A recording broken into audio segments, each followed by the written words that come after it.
올림픽 메달리스트이자 스포츠 아카데미를 운영 중인 42살 여성 A씨.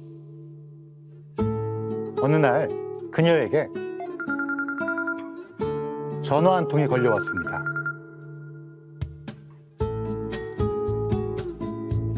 누구의 전화였나요? 네, 28의 젊은 IT 사업가 B씨였는데요. 목소리가 굉장히 정중했습니다. 비즈니스 때문에 2달 뒤에 시합이 잡혔는데 수강료는 얼마든지 드릴 테니까 속성으로 잘 가르쳐달라, 이런 내용이었는데요. 굉장히 중요한 시합이었나 보네요. 다음 날 사업가 B씨가 아카데미에 모습을 나타냈습니다. 그 모습이 아주 인상적이었어요.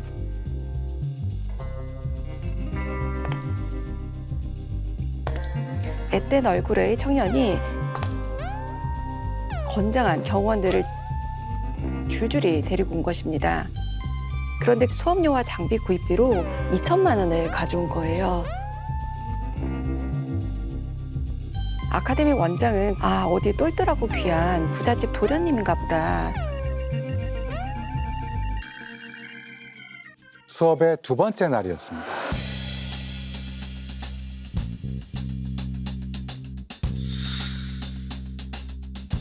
젊은 사업가는 파격적인 제안을 했는데요. 자신이 하고 있는 스포츠 관련 사업을 함께 해보지 않겠냐라고요. 무슨 사업인데요? 불충자제를 대상으로 하는 스포츠만 가르치는 게 아니라 예절 교육, 그리고 심리 상담까지 함께하는 그런 사업이었던 거죠. 그래서 원장은 하기로 했나요? 이건 안 하면 바보다 싶었대요. 특히 그녀는 평소 후배들의 일자리 문제로 고민이 많았었는데 큰 도움이 될 것이라고 생각을 했대요. 두 번밖에 안 본 사람인데 믿어도 되는 걸까요? 젊은 사업가 말로는 처음 왔던 날 자신의 경호원이 이렇게 말했다고 합니다. 대표님, 오늘 만나실 분은 스포츠로 아주 유명한 분입니다. 사업가는 그 말을 듣고 거만하겠네 라고 생각한 거예요. 근데 원장을 막상 만나보고 나니 너무 예의 바르고 친절해서 이 사람과는 뭘 해도 되겠다라는 확신이 들었다고 합니다. 혹시 사심이 있었던 건 아닐까? 사업가 B씨가 처음 본 순간 원장의 눈이 너무 예뻐서 이상형이라고 생각을 했대요. 보자마자 이 여자와 평생 살고 싶다라는 확신이 들었던 것이죠. 아름다운 러브 스토리가 되겠네요. 하지만 현실적인 장벽이 있었습니다. 이 원장 유부녀 상태였거든요. 그래서 일단은 좌절했지만 그래도 친구로라도 좀 곁에 있고 싶다 이러면서 옆에 있었죠.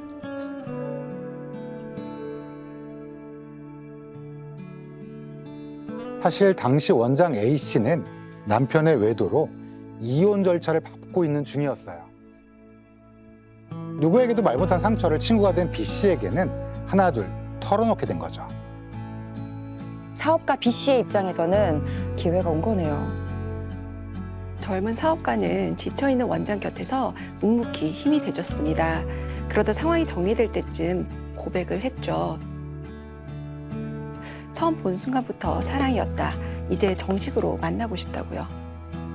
원장 A씨가 바로 마음을 열었을까요? 너무 부담스러웠습니다. 15살의 나이 차도 그렇지만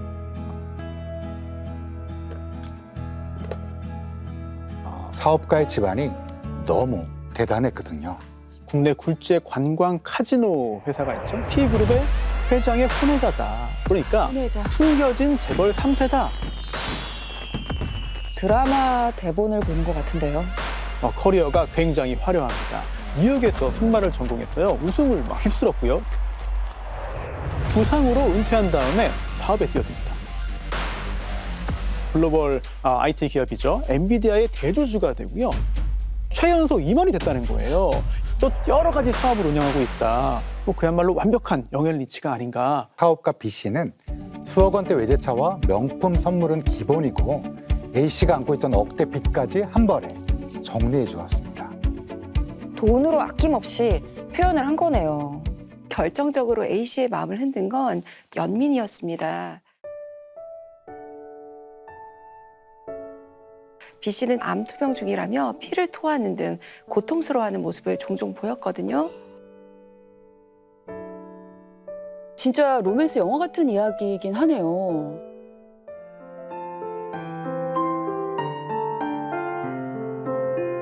이게 프로포즈 영상이에요? 근데 재벌 3세 치고 정말 소박하고 막 스윗하고. 저 영상의 제일 마지막에 있는 지시대로 따라가면은 고급 차량이 또 기다리고 있었습니다. 프로포즈 하면서 자동차를. 네, 3억 넘는 고가의 자동차를 선물로 줬죠. 예. 거절할 수 없을 것 같은데요, 저 정도면. 네, 결국 두 사람은 결혼을 약속합니다. 이 두 사람은 2023년 10월 한 여성 월간지를 통해서 숨겨진 러브 스토리와 결혼 소식을 알렸는데요.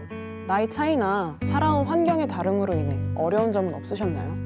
살아온 환경이 극히 달랐던 저희가 어느 날 갑자기 만났기 때문에 일상의 다름을 확연히 느끼고는 있었어요. 어려움이 없지는 않죠. 저는 경원들과 일상을 보내는 게 너무 당연했는데 그게 불편하대요. 그 문제로 크게 다툰 뒤로 경원 수를 줄이고 옷차림을 정장에서 캐주얼 복장으로 바꿨어요. 그래서인지 요즘 더 많이 느껴요. 사랑이 정말 위대하다는 걸요. 경원이 많아서 싸웠다니 이게 평범한 사람은 상상이 안 되는 장면이기는 해요. 그래도 뭐 사랑하니까 스타일까지도 바꿨다는 거잖아요. 나를 많이 사랑하나 보다 느꼈을 것도 같아요. 이 정도로 화제가 된 커플이라면 우리도 알 것 같은데 대체 주인공이 누군가요?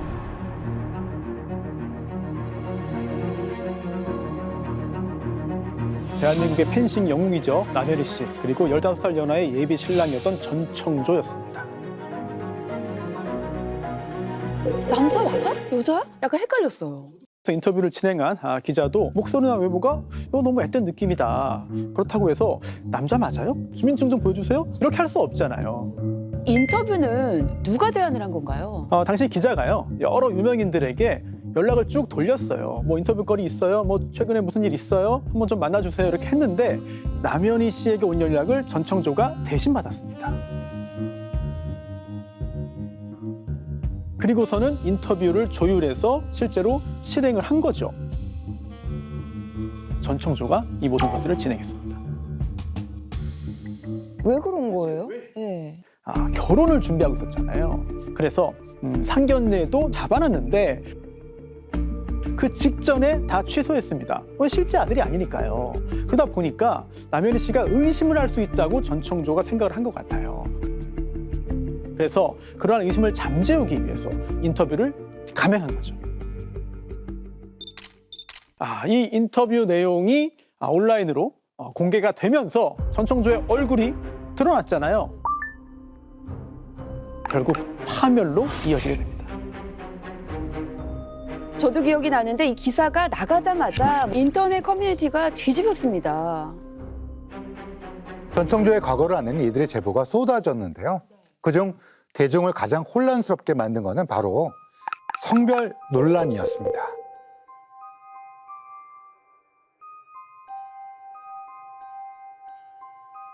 명백한 여학생의 모습이에요. 여중을 다녔다고 합니다. 어떻게 된 거예요? 미국 뉴욕 출신이 아니다. 충남 천안에서 태어났고 그 후에 인천 강화도에서 대부분 시간을 보냈다. 승마 선수 생활을 했다라고 했는데 그건 어떻게 된 거예요? 말을 탈 줄 알아야 될 거 아니에요. 와. 학교가 끝난 뒤에 목장도라는 거를 해요. 이제 8명씩 맞춰서 목장을 들어가는데 그 목장도가 들어가서 하는 일은 말도 치료해주고 또 말한테 문제가 생기면 그걸 해결해주는 역할을 하고 있어요. 말 관리법을 정말 아주 똑부러지게 설명하고 있잖아요. 강화도에 있는 한 축산고등학교를 다녔어요. 승마 선수는 아니었습니다. 말 관리사를 꿈꿨거든요. 하지만 말을 탈 줄을 아는 상황이었죠. 승마장 근처에서 있었던 건 맞네요. 전청조가 남현희 씨와 그 가족들과 함께 강화도를 갔어요. 거기에서 실제로 말을 탑니다. 그런데 엄청 잘 타는 거예요. 그리고 거기에서 그 승마장 관련자들이 나와가지고 인사해? 예, 진짜? 예, 엄청 높으신 분이다 이러면서 받드는 모습을 보면서 안 속을 수가 없죠. 그럼 그거는 미리 시킨 거예요? 포섭을 한 거예요? 그렇게 추정은 되지만 거기까지 확인은 되지 않았습니다. 아, 기가 추정만. 막히다. 가장 이해할 수 없는 제보는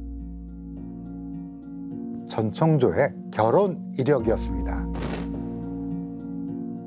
전 씨는 남현 씨와 만나기 5년 전에 제주도에서 결혼식을 올린 적이 있었습니다. 남장을 한 건가요? 네, 당시에도 P그룹 회장의 혼외자, 재벌 3세다 이렇게 남자로 행세를 한 거예요. 그런데 신랑 측 하객이 없는 겁니다. 사람들이 좀 이상하게 여겼잖아요. 네. 그래서 물어봤더니 우리 집안 너무 유명해가지고 나중에 식 따로 할 거예요. 그때 결혼식을 올린 그 여자분과는 결국엔 헤어졌다는 거예요? 최고급 타운하우스에서 살더니 약 1년 만에 결별했어요. 그리고 곧 또 다른 연인을 만나 결혼을 약속했는데요. 이번엔 상대가 남자였습니다. 갑자기 또 바뀌었어? 즉 전청조가 이번엔 예비 신부가 된 것이죠. 2번 바꾼 거네요? 이게 왔다 갔다가 가능한가요? 제보에 따르면 당시 전청조는 심지어 임신한 상태였다고 합니다. 상대 남성은 전 씨와 살 신혼집을 구하러 다녔다는 제보도 있었습니다. 이 전청조와 엮였던 사람들에게서 공통된 증언이 하나 나옵니다. 전청조만 만났다 하면 돈을 꾸러 다니게 된다는 거예요. 재벌 3세라고 했잖아요. 2020년 전청조와 결혼을 준비하던 한 남성이 지인들에게 자꾸 돈을 빌리니까 보다 못한 친구가 전청조에게 직접 전화를 걸었습니다.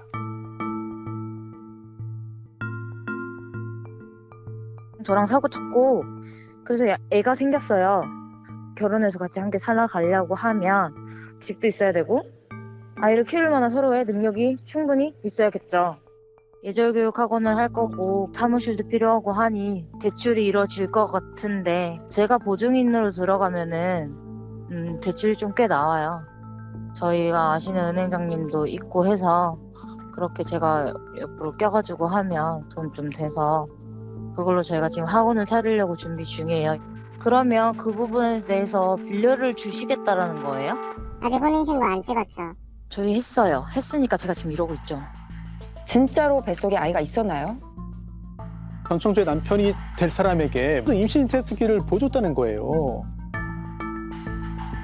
2줄이 있는 테스트기를 직접 봤기 때문에 믿을 수밖에 없었다. 정말 선을 넘은 거 아닌가요? 전청조는 남성들에게는 접근해서 같이 살자라고 유혹해 놓고는 있지도 않은 신혼집 계약금을 보내라고 하거나 고소 합의금을 대신 내달라고 하는 식으로 돈을 뜯어냈습니다. 2018년도부터 약 2년 동안 10명으로부터 총 3억 원을 편취했어요. 우와, 뭐가 그렇게 많아요? ABCD가 지금 J까지 가네요. 데이트 앱으로 만난 남성 A에게 접근해서 말 안장 구매 비용 명목으로 6천만 원 편취. 결혼한 아내 지인 B에게 접근, 물 관련 사업 투자금 편취. 결혼한 아내의 지인이 무슨 말이에요? 남자 행세할 때 데이팅 앱으로 만난 남성 F에게 1,700만 원 빌린 뒤 갚지 않음. 투자, 취업, 혼인빙자, 전청조는 수법을 가리지 않고 돈을 뜯어냈습니다. 타겟에 따라 자유자재로 성별을 바꿨고요. 또 시나리오에 따라 재벌 3세였다가 승마 선수였다가 또 임신했다가 다양한 수법을 구사하기도 했습니다. 전청조의 진짜 성별은 뭐예요? 판결문을 보면은요, 여성이라고 명시돼 있습니다. 그런데도 지금 피해자들은 전청조의 말을 다 믿었다는 거잖아요. 모두 전청조가 말을 기가 막히게 잘한다. 계속 듣다 보면 진짜 같아서 속을 수밖에 없다라고 입을 모았습니다. 사기꾼들도 전청조에게 속았대요. 그게 무슨 말이에요? 어떻게 사기를 쳤지? 2020년 사기죄로 징역 2년 3개월을 선고받았습니다. 그런데 교도소 같은 방 재소자들 앞에서 임신한 척 연기를 해서 노역을 피하거나 좋은 대우를 받았다고 합니다. 와, 뛰는 놈 위에 나는 전청조였던 거네요. 2020년 3월에 가석방으로 출소하는데요. 이때도 역시 여성으로 행세해서 남성들에게 혼인 빙자해서 돈을 모으기 시작하는데요. 그러다가 10개월이 지났습니다. 드디어 전청조의 이 레더망에 남현희 선수가 포착됩니다. 남현희 씨는 전청조 씨가 남자라고 알고 있었는지 여자라고 알고 있었는지가 제일 궁금했거든요. 처음에는 여성으로 알았습니다. 그래서 언니 동생으로 부르기도 했어요. 네? 처음에는. 네? 철석같이 남자로 믿고 있었던 건 아니네요. 그런데 전청조가 고백을 한 거죠. 사실은 내가 성전환 수술을 했다. 여성으로 잘못 태어났는데 몸은 여성이지만 사실 나는 남자다. 성별을 확인할 수 있는 게 신분증이죠. 그래서 남현희 씨에게 주민등록증 사진을 보여줍니다. 왼쪽 거는 1로 시작하고 오른쪽 거는 2로 시작을 하잖아요. 그런데 저거 돈 주고 위조한 겁니다. 아, 위조였어요? 네, SNS에서 신분증 위조업자를 찾아낸 다음에 그랬구나. 510만 원 보내고 이렇게 위조를 부탁을 한 거거든요. 2022년 3월 가석방되고 10개월 뒤에 남 씨를 만난 걸로 알려져 있습니다. 10개월 만에 수술을 완료하고 이렇게 완전히 남자가 될 수가 없어요. 왜냐하면 최소 3년에서 4년은 걸리거든요. 네. 아, 그럼 정말 겉모습만 꾸며서 속인 거네요. 그런데 그냥 꾸미기만 한 것은 아니고요. 아예 가슴을 떼어냅니다. 전청조가 정말로 여자로 태어났지만 난 사실 남자라고 생각을 하고 믿었던 건 아닐까요? 아니에요. 실제로 검찰 조사 당시에 추궁을 받고요. 나는 사실 남성으로 느낀 적이 없다라는 이야기를 털어놨거든요. 결국 전 씨에게 성별이란 그저 남을 속이기 위한 도구였다고 말할 수밖에 없습니다. 과거 전청조가 남성들을 상대로 사기를 칠 때 단골 메뉴처럼 꺼내들었던 임신 시나리오를 들고 나옵니다. 누가 임신했다는 거예요? 이번에는 당신이 내 아이를 가졌다라고 와. 남 씨를 믿게 한 겁니다. 실제로 남현희 씨가 좀 몸 상태가 좀 별로 좋지 않았어요. 그럴 때 얘기를 했더니 전청조가 임신 테스트기를 줬습니다. 그래서 소변으로 검사를 해봤죠. 2줄이 나온 거예요. 임신 상태라는 거죠. 이상하다 싶어서 여러 번 해봤는데 전부 다 2줄이 나온 겁니다. 근데 그게 어떻게 가능하죠? 전청조가 남현희 씨에게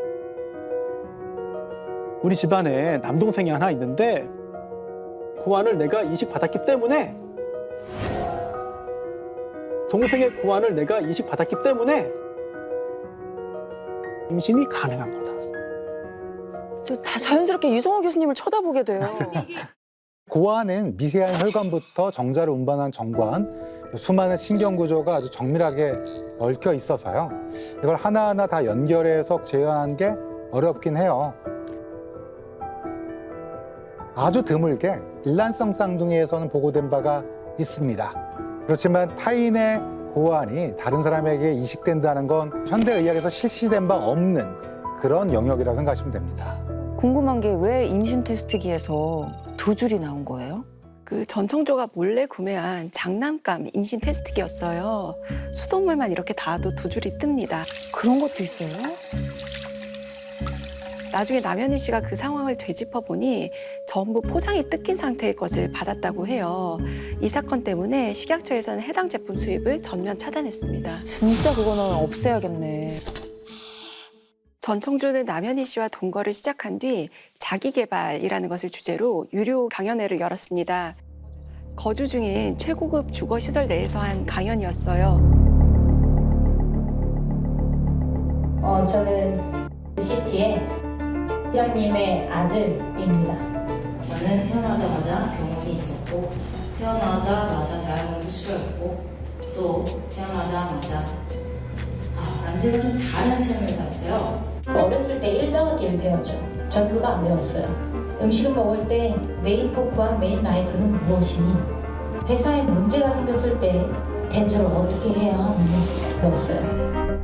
네, 저 엔비디아 대주주인데요. 엔비디아가 정확하게 한 4년에서 5년 전에 굉장히 위험했어요. 근데 그때 당시에 엔비디아 회장한테 제안을 했습니다. 지금 이 일을 내가 해결해 줄 테니 나에게 당신의 지분 이상을 내놓으세요. 근데 엔비디아 문제를 자기가 어떻게 해결을 할 건지를 생각을 하고 했을까? 자기가 짠 시나리오 속에 흠뻑 지금 몰입해 있는 것 같아요. 자신의 배경에 대해 한참을 설명하던 전청조는 자신의 진짜 목적을 꺼내놨습니다. 펜싱 국가대표 선수 중에 제일 유명한 선수 누구 아세요? 남현이. 저는 그 남현이라는 사람으로 마케팅을 했습니다. 여기 남현희 선수 이름을 결국엔 팔았네. 정말 오해를 받고 하지. 한 시간에 제 기본 컨설팅 비용이 어디냐에 따라 좀 달라요. 보통 한 3억 정도 받아요. 우리나라 알만한 기업들 제손 안 거친 기업 없습니다. 제가 개인 번호를 알려드릴 거예요. 그리고 여기 계신 모든 분들에게 1대1로 컨설팅 해드릴 겁니다. 다른 고액 자산가들을 속이기 위한 도구였던 거네요. 남현희 씨를 속이기 위해서는 P그룹이 필요했던 거고 다른 사람들을 속이기 위해서는 남현희 씨라는 유명한 사람의 신뢰가 필요했던 것이죠. 유명한 사람 내세워가지고 다른 사람들을 믿게 만드는 이런 병풍치기 수법을 펼친 것이죠. 남현희 씨는 지금 이 상황을 본인 모르고 있는 거잖아요. 강연 이후 전청조는 참석자들과 본격적으로 친분을 쌓기 시작합니다. 주민 한 명이 보낸 메시지인데요.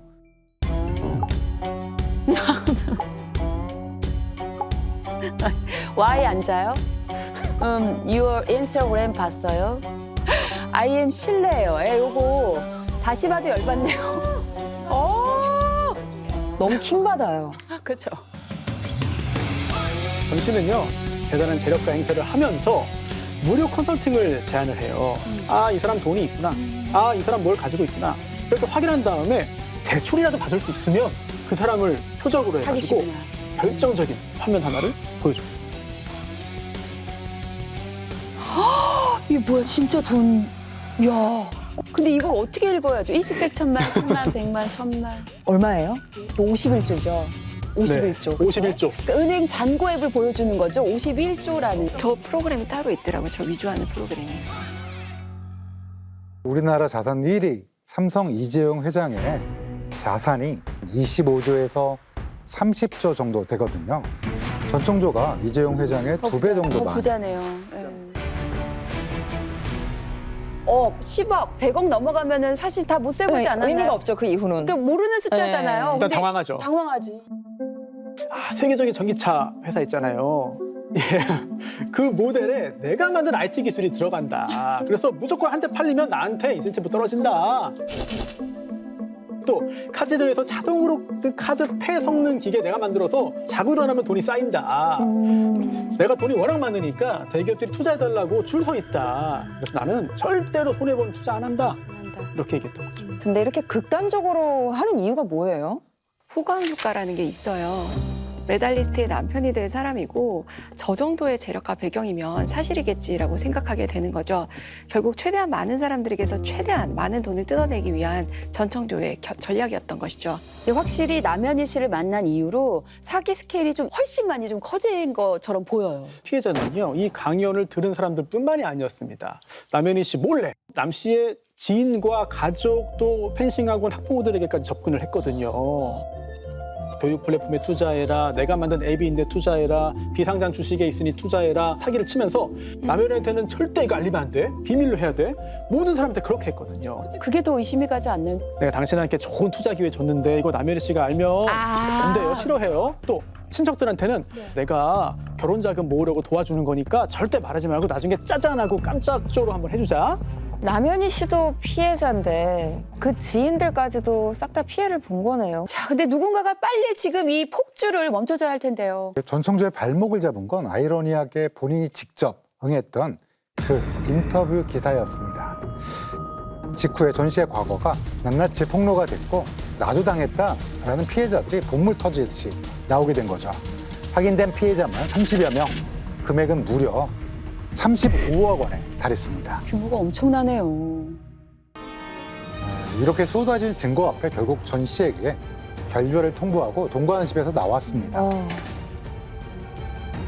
인터뷰 공개되고 이틀 만에 벌어진 일이었어요.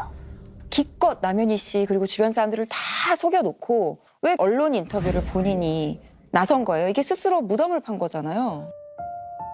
당시 전청조가 경찰에서 이렇게 말했어요. 남현희 씨가 이 정도로 유명할 줄은 몰랐습니다. 자기개발 강연할 때는 제일 유명한 사람 누군지 알죠? 이러면서 남현이라고 얘기해놓고 대체 전청조는 왜 이런 선택을 한 걸까요? 전청조가 스스로 인터뷰를 한 건 들킬 줄 몰라서가 아닐 겁니다. 오히려 들켜도 괜찮다라고 여겼을 가능성이 가장 커요. 언론 인터뷰를 자신의 가짜 인생을 공식화하기 위한 가장 완벽한 무대라고 여겼을 겁니다. 논란이 일어날 건 이미 예상을 했고 어떻게 덮을지에 대한 시나리오도 다 마련해뒀을 겁니다. 왜냐하면 과거 여러 건의 전과를 통해서 전청조는 이미 깨달았거든요. 자신의 사기 행각은 금세 잊히고 시간이 지나면 인생은 다시 봉합할 수 있다라는 사실을 말이죠. 전청조에게 인터뷰로 인한 잠시의 소동은 능력 있는 재벌 3세라는 정체성의 정립을 위해서는 감내를 해내야만 할 작은 잡음 정도였을 겁니다. 근데 우리나라 네티즌들의 위력이 생각보다 컸던 거죠. 야, 전청조의 엽기적인 1인극이 결국 이렇게 막을 내렸네요. 수사랑 재판 과정은 어땠나요? 당당했고요. 경찰 조사 중에도 나는 누구든지 3번 정도 독대하면 다 내 편 만들 수 있다. 다 꼬실 수 있다. 이렇게 큰 소리를 쳤거든요. 적대적인 상대방 변호사잖아요, 저는. 근데도 독대를 요구하기도 하고.